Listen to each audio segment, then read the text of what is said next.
In the theater of the natural world, few confrontations carry as much raw tension as a predator, known for fearlessness, meeting a snake whose venom can kill in hours. This article breaks down the behavior, hunting strategy, and survival biology behind a dramatized clash between the honey badger and a banded krait, and explains why, biologically, the badger usually walks away as the one eating dinner.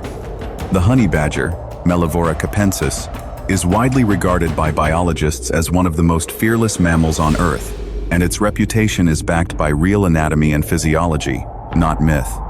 Its skin is famously thick, loose, and rubbery, so loose that the animal can twist almost completely around inside its own hide while held in another predator's jaws, allowing it to bite back even mid-attack.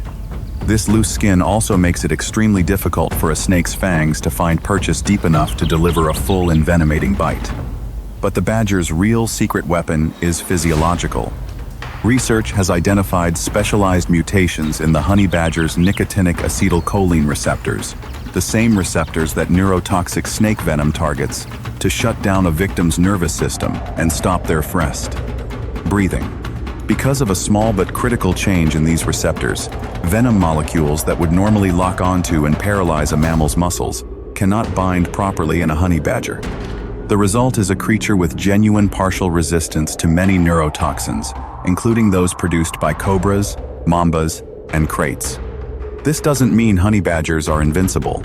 A large enough venom dose can still overwhelm them. Field accounts describe badgers that, after a serious bite, will briefly collapse and appear to fall into a deep, unconscious-like sleep, only to wake up 2 or 3 hours later, shake it off, and finish eating the very snake that bit them. It is one of the most remarkable recovery patterns in the animal kingdom. Hunting style matters as much as biology. Honey badgers approach venomous snakes with calculated aggression rather than blind recklessness. They circle, feint, and provoke the snake into striking first, using their speed and flexible body to avoid the full force of a bite. Their primary tactic is to target the head and neck, where a fast, crushing bite can immobilize the snake's striking ability almost immediately, neutralizing the threat before it can land a second, more dangerous bite. Kraits, the genus Bungarus, are nocturnal elapid snakes found across South and Southeast Asia, known for producing some of the most potent neurotoxic venom of any land snake.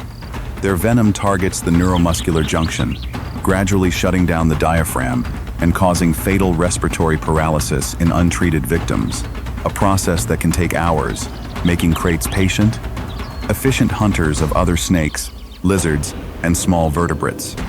Despite this lethality, kraits are generally described by herpetologists as docile and non-aggressive by nature. Their instinct, when threatened, is to flee or coil defensively with the head tucked beneath the body rather than to attack. Bites are typically a last resort, triggered only when a krait is cornered, grabbed, or repeatedly provoked exactly the kind of pressure a determined predator like a honey badger would apply during a real confrontation.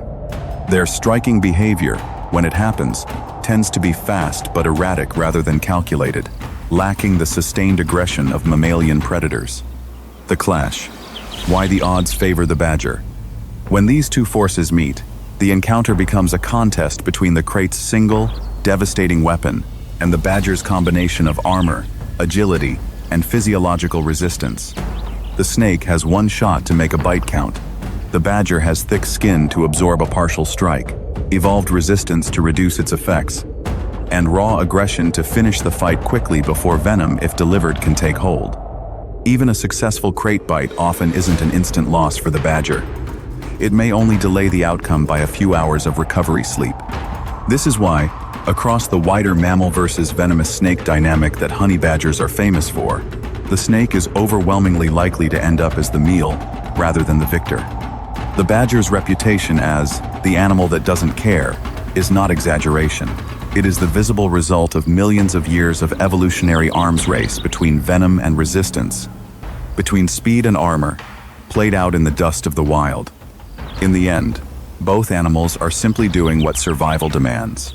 The krait defending its only line of defense, the badger pursuing one of the richest, most calorie-dense meals the savanna has to offer. Nature offers no mercy and no guarantees, only adaptation, opportunity, and the relentless pressure to survive another day.